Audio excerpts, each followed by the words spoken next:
Hello students, आज अपन देखेंगे अपना लास्ट जो है यानी कि इनऑर्गेनिक पॉलीमर्स का लास्ट आज। ओके, आज कंप्लीट हो जाएगा इनऑर्गेनिक पॉलीमर्स। इनऑर्गेनिक पॉलीमर्स में अपन देख रहे थे कि आपके सिलिकॉन्स है, सिलिकॉन्स का आपने सिंथेसिस वगैरह कर लिया था कि किस तरीके से उनका सिंथेसिस होता है। अब जो बेसिक है उनके थियोरेटिकल पार्ट है, कुछ ज़्यादा नहीं है कि यूजेस क्या होते हैं, नॉर्मल है, ये सब खुद से पढ़ सकते हैं ये तो, है ना। अब जो नेक्स्ट है फॉस्फाजीन है आपकी। फॉस्फाजीन आपके एक तरीके का बहुलक है, वो भी आपका क्या है, इनऑर्गेनिक बहुलक ही होता है फॉस्फाजीन। फॉस्फाजीन आपके किससे मिलकर बना हुआ, जैसे सिलिकॉन की बात करें, सिलिकॉन आपके किससे मिलकर बना हुआ था, सिलिकॉन है, कार्बन है और आपके ऑक्सीजन है, तीन से मिलकर बना हुआ है। मेन कंपोनेंट्स की बात की जाए, हाइड्रोजन वगैरह ये तो आपके इनके क्या है, अदर्स में माना जाता है, लेकिन जो मेन पार्ट है वो उनकी बात कर रहे हैं अभी।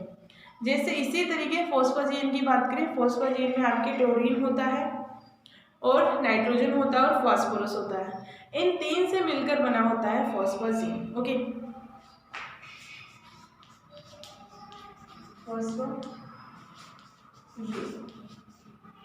क्या क्या चाहिए इसमें, फॉस्फोरस चाहिए, नाइट्रोजन चाहिए और क्लोरीन चाहिए। तीन बेसिक कंपोनेंट होते हैं वो आपको इसमें होनी चाहिए, उसी तभी अपन इसे फॉस्फोजीन कहते हैं। ये बहुलक आपका इनऑर्गेनिक बहुलक होता है ना। जैसे सिलिकॉन्स की स्ट्रक्चर देखी गई थी कि इनकी स्ट्रक्चर तीन तरीके की हो सकती है, आपके रेखीय हो सकती है, साइक्लिक हो सकती है और क्रॉस बॉन्डेड युक्त हो सकती है। जबकि यहाँ इसकी स्ट्रक्चर देखी जाती है तो वो कौन सी हो सकती है, या तो साइक्लिक हो सकती है, चक्रीय हो सकती है, और या हो सकती है आपके लीनियर। ओके, दो प्रकार की संरचनाएं इसमें पॉसिबल है कि या तो साइक्लिक होगी या लीनियर होगी इसमें स्ट्रक्चर। ओके, साइक्लिक में भी यही कंपोनेंट रहेंगे, लीनियर में भी यही कंपोनेंट रहेंगे, कुछ नया नहीं होगा, लेकिन बात है कि बनाते कैसे साइक्लिक स्ट्रक्चर और लीनियर स्ट्रक्चर। पहले देखते हैं इसका सिंथेसिस की, किस तरीके से सिंथेसिस किया जाता है इसका। सिंथेसिस में अपन क्या कर सकते हैं कि PCl5 है, PCl5 की अमोनियम क्लोराइड के साथ रिएक्शंस करवा दे NH4Cl के साथ, है ना। एक मिनट सही से लिख देती हूँ। अगर PCl5 की अमोनियम क्लोराइड के साथ रिएक्शंस करवाते रहे कंटिन्यू, तो आपके क्या बन सकता है, फॉस्फोजीन का निर्माण हो सकता है। किस तरीके से, अगर PCl5 प्लस अमोनियम क्लोराइड, यहाँ से क्या हो, दो इक्विवेलेंट आपके क्या हो, HCl के रिमूव होंगे, दोनों H यहाँ से मिलेंगे, दो Cl यहाँ से मिलेंगे, स्ट्रक्चर क्या होगी, PCl3 हो गई, या डायरेक्ट कनेक्ट करो डबल बॉन्ड से, एंड अब बचे कितने आपके NH2 और Cl, ये होगा। इस तरीके से स्ट्रक्चर बनेगी आपकी। फॉस्फोरस और नाइट्रोजन के बीच में डबल बॉन्ड आएगा आपके। ओके, अब वापस से क्या करवा सकते हैं, इसी की रिएक्शंस कम वापस से अमोनियम क्लोराइड PCl5 से करवाएंगे, Cl3P NH2 Cl, वापस से PCl5 के साथ रिएक्शंस करवाएंगे।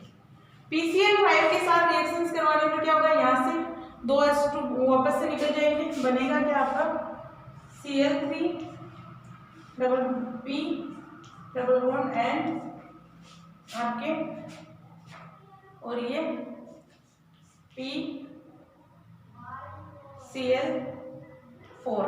ओके, क्योंकि एक Cl यहाँ से निकला, एक Cl यहाँ से निकला है, तो PCl4 बचने वाला है।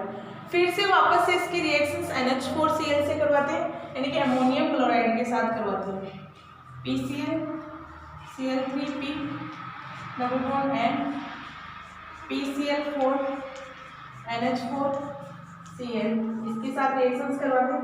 अब वापस से क्या होगा, दो HCl निकल जाएंगे यहाँ से, 2 HCl बाहर रिमूव होते रहेंगे इसमें, 2 HCl, तो बनेगा क्या, PCl डबल बॉन्ड नाइट्रोजन, फिर से क्या हो जाएगा फॉस्फोरस Cl, और फिर से नाइट्रोजन ऐड होगा डबल बॉन्ड से, यहाँ Cl रहेगा अपना और यहाँ होगा NH2Cl, यही रहेगा क्योंकि दोनों Cl यहीं से रिमूव हो गई। अब फिर से वापस से इसकी रिएक्शंस किसके साथ करवाएं, PCl5 के साथ करवाएंगे, फिर से दो HCl रिमूव हो जाएंगे। तो इस तरीके से आपके ये बनता रहेगा फॉस्फाजीन।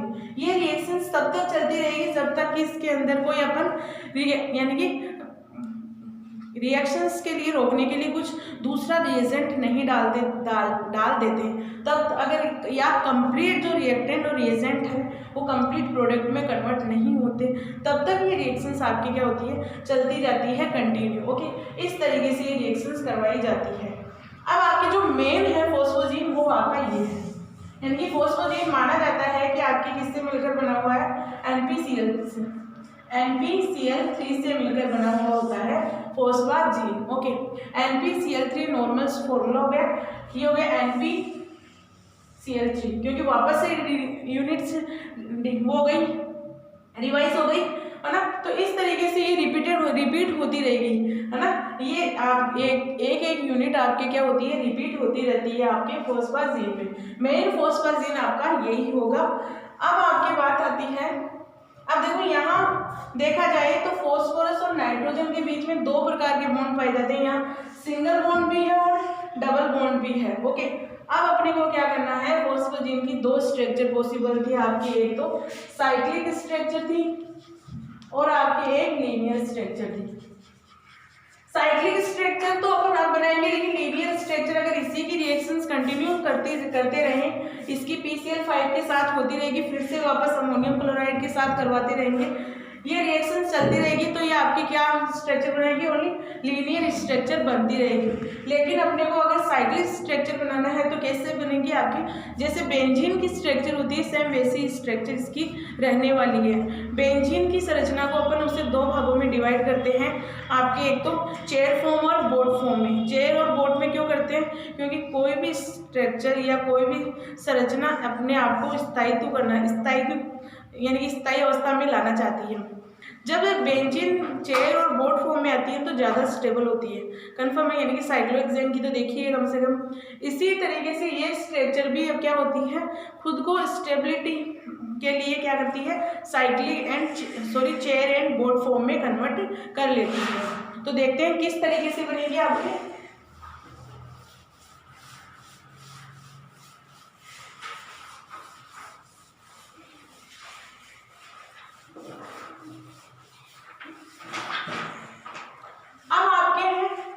नाइट्रोजन या फॉस्फोरस लगाओ, Cl डबल बॉन्ड नाइट्रोजन और ये Cl, क्योंकि पेंटावेलेंट होता है, पेंटावेलेंट है फॉस्फोरस नाइट्रोजन आपका। यानी कि फॉस्फोरस की अगर अपन इलेक्ट्रॉन ऑक्सीडेशन अवस्था देखें तो +5 होगी, फॉस्फोरस की ऑक्सीडेशन अवस्था +5 होती है, नाइट्रोजन की आपके +3 होगी। ओके, ये इसका ऑक्सीडेशन स्टेट। तो अपने पास फिर से वापस से क्या रिवाइज है, फॉस्फोरस, फिर से क्या हो रहा है, डबल बॉन्ड नाइट्रोजन, 3 मॉलिक्यूल्स अपन क्या कर रहे हैं, ऐड कर रहे हैं आपके साइक्लिक स्ट्रक्चर के लिए।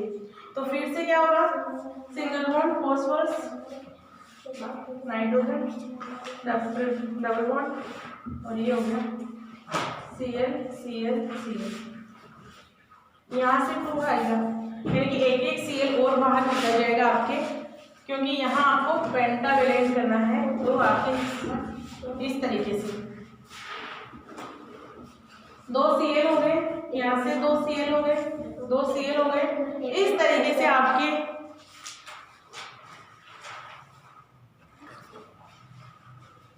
अपने को क्या करना है, फॉस्फोजीन के अंदर PCl2 लिख लो, क्योंकि ये है NPCl2। ये स्ट्रक्चर आपके N मॉलिक्यूल्स या 3 मॉलिक्यूल्स जब कंबाइन होंगे तो साइक्लिक स्ट्रक्चर में। इसी तरीके से और अगर कंबाइन होते जाएंगे तो आपके एक तरीके से पूरी जाल की नुमा संरचना बन जाएगी आपकी। ओके, ये होती है आपके फॉस्फोजीन की cyclic structure. Okay, cyclic structure. इस साइक्लिक स्ट्रक्चर को कन्वर्ट किया जाता है चेयर एंड बोट फॉर्म में, यानी कि ये 2 फॉर्म में कन्वर्ट होती है आपके, एक तो कुर्सी और एक नौका। चेयर एंड बोट फॉर्म में कन्वर्ट होती है, 2 फॉर्म में कन्वर्ट होती है, क्योंकि साइक्लोहेक्सेन में माना जाता है, जैसे अपन साइक्लोहेक्सेन यानी कि स्टीरियोकेमिस्ट्री में देखते थे कि साइक्लोहेक्सेन को दो अवस्थाओं में कन्वर्ट करते थे, एक तो चेयर फॉर्म में, एक बोर्ड फॉर्म में।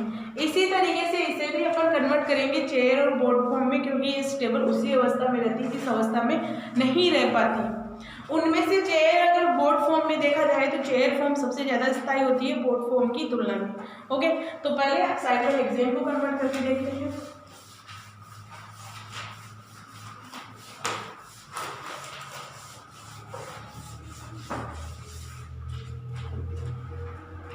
जैसे ये था साइक्लोहेक्सेन था, इस साइक्लोहेक्सेन को कन्वर्ट किया जाता है चेयर एंड बोर्ड फॉर्म में, करके देखते हैं। ये हो गई चेयर फॉर्म, ये हो गई इसकी बोर्ड फॉर्म। यही है साइक्लोहेक्सेन है तो दो एच भी लगे हुए होंगे। अब ये दोनों एच किस तरीके के लगे हुए होंगे, तो दो तरीके के स्ट्रक्चर है दोनों में। हाइट इसमें आपके ये जब साइक्लोहेक्सेन था उसकी नॉर्मल स्ट्रक्चर, इस स्ट्रक्चर को कन्वर्ट किया आप चेयर एंड बोर्ड फॉर्म में। अब इसमें बात आती है कि हाइड्रोजन इसी ऐसे तो लगा नहीं सकते हर जैसे, है ना, ये लगते हैं आपके एक्सियल एंड इक्वेटोरियल पोजीशन में।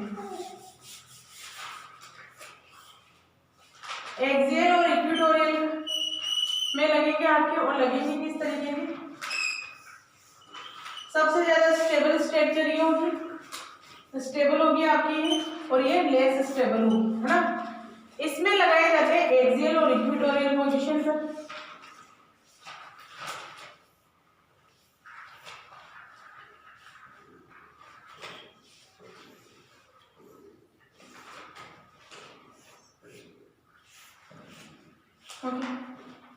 ये आपकी स्ट्रक्चर होती है आपके एक्सियल।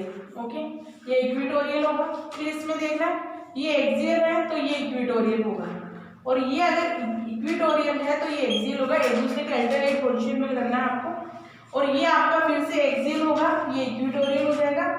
ये ऊपर वाला एक्सियल है तो ये इक्वेटोरियल हो जाएगा, ये एक्सियल हो जाएगा, और फिर से ये क्या हो जाएगा, एक्सियल हो जाएगा और इक्वेटोरियल हो जाएगा।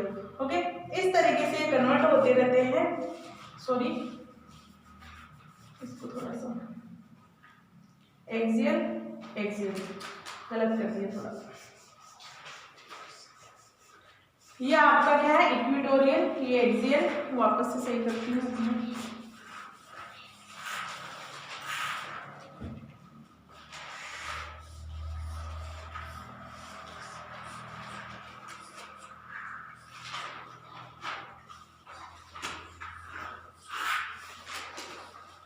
अगर ये एक्सियल है तो ये इक्वेटोरियल, फिर ये axial, equatorial axial equatorial. Okay, फिर से इक्वेटोरियल एक्सियल, फिर से ये एक्सियल हो जाएगा, इक्वेटोरियल हो गया, ये इक्वेटोरियल, ये एक्सियल हो जाएगा। इस तरीके से इनमें बॉन्ड, ये बॉन्ड्स एक दूसरे में रोटेट होते रहते हैं, यानी कि एक दूसरे के अंदर कन्वर्ट होते रहते हैं। जब एक्सियल और इक्वेटोरियल की छह हाइड्रोजन तो एक्सियल होते हैं आपके इसमें, और 6 ही आपके इक्वेटोरियल में होते हैं। ये 6 एक्सियल 6 इक्वेटोरियल में कन्वर्ट हो जाते हैं, और 6 इक्वेटोरियल एक्सियल में कन्वर्ट होते रहते हैं। इस क्रिया को कहा जाता है फ्लिपिंग की क्रिया कहा जाता है साइक्लोहेक्सेन के केस के अंदर, या किसी में भी अगर कोई एक्सियल इक्वेटोरियल में कन्वर्ट हो रहा है या इक्वेटोरियल एक्सियल में कन्वर्ट हो रहा है तो उस कंडीशंस में उस क्रिया को कहा जाता है फ्लिपिंग की क्रिया कहा जाता है। ओके, इसी तरीके से अपने को फॉस्फोजीन के अंदर अपने पास साइक्लिक स्ट्रक्चर थी। साइक्लिक स्ट्रक्चर फॉस्फोजीन की 6 मेंबर एंड 8 मेंबर रिंग बनाते हैं, यानी कि 6 सदस्य रिंग भी बनाते हैं और 8 सदस्य भी रिंग बनाते हैं। ओके, ये दोनों ही स्थायी होती है आपके। बनाते कैसे हैं देखते हैं।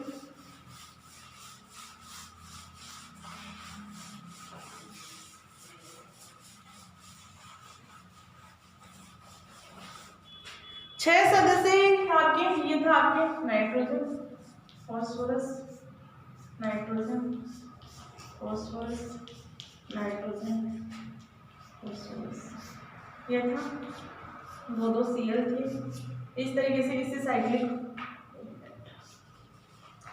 चेयर फॉर्म में इस तरीके से कन्वर्ट करें। अगर यहाँ नाइट्रोजन लगा रहे हैं तो यहाँ हो जाएगा फॉस्फोरस, फिर से नाइट्रोजन, फिर से फॉस्फोरस, फिर से नाइट्रोजन, फिर से फॉस्फोरस। डबल बॉन्ड करना है, येलो डबल बॉन्ड कर दिया, अल्टरनेट पोजीशन में करना है। यहाँ आ जाएगा एक और एक यहाँ आ जाएगा, इस तरीके से होगी इसकी बॉन्ड फॉर्म।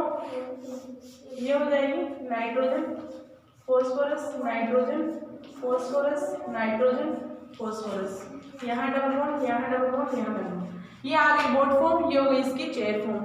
दोनों ही Cl लगे हुए होंगे इक्विटोरियल या एक्सियल फॉर्म में, यही होगा।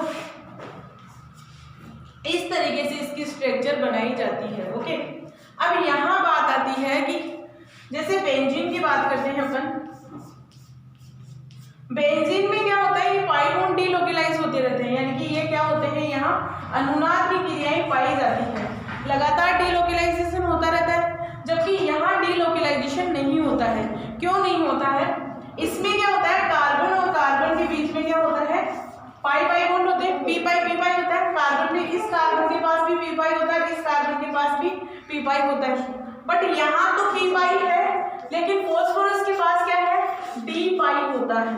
और जबकि अनुनाद में शर्त होती है कि अगर आपके पास सेम है, सेम और सेल के है, यानी कि आपके पाई है या डी ऑर्बिटल्स है, उन्हीं के बीच में क्या हो सकते हैं, इलेक्ट्रॉन साझा हो सकते हैं, क्योंकि यहाँ ऊर्जा और आकार दोनों ही डिफरेंट है। यहाँ सेल भी चेंज हो गया, यहाँ पी था तो यहाँ डी हो गया, यानी कि यहाँ ऑर्बिटल्स ही चेंज हो गए, पी ऑर्बिटल और डी ऑर्बिटल में। तो इनमें इलेक्ट्रॉन्स एक दूसरे में ये नहीं डाल सकते, इसीलिए कहा जाता है कि इनमें क्या होता है, रेजोनेंस एब्सेंट पाया जाता है। और इसमें फॉस्फोरस और नाइट्रोजन एक तो सिंगल बॉन्ड पाया जाता है और एक फॉस्फोरस और नाइट्रोजन का डबल बॉन्ड पाया जाता है। इस बॉन्ड की लेंथ 1.59 के आसपास होती है और इस बॉन्ड की लेंथ आती है 1.77 के आसपास होती है। ओके, अब यहाँ माना जाता है कि अगर इस बॉन्ड, इसमें ना तो डीलोकेलाइजेशन पाया जाता है, यानी कि अनुनाद एब्सेंट है, और ना ही इनमें उपसय संयोजक नाम की कोई चीज़ पाई जाती है, क्योंकि कोऑर्डिनेट बॉन्ड नहीं पाया जाता है। क्यों नहीं पाया जाता है? क्योंकि यहाँ दोनों में गैप अलग अलग हो गया, यहाँ इसीलिए कोऑर्डिनेट बॉन्ड भी नहीं बना, क्योंकि एक पी पाई का है तो दूसरा डी पाई का होने की वजह से इसमें कोऑर्डिनेट बॉन्ड भी बनना पॉसिबल नहीं होता है। ओके, ना ही कॉन्जुगेशन होता है, यानी कि डीलोकेलाइजेशन नहीं होता, अनुनाद नहीं पाया जाता। ओके, यही थी फॉस्फोरस की आज। अब इसका इम्पोर्टेंस, यानी कि किन किन में यूजेस किए जाते हैं, वो ये आपके नॉर्मल सामान बनाने के लिए ये बहुत ही स्ट्रॉन्ग होता है, इसीलिए इनके यूजेस कई पदार्थों के अंदर किए जाते हैं, लाइक खिलौनों वगैरह के अंदर, है ना, इनमें आपके इनऑर्गेनिक पॉलीमर्स के यूजेस किए जाते हैं। ओके।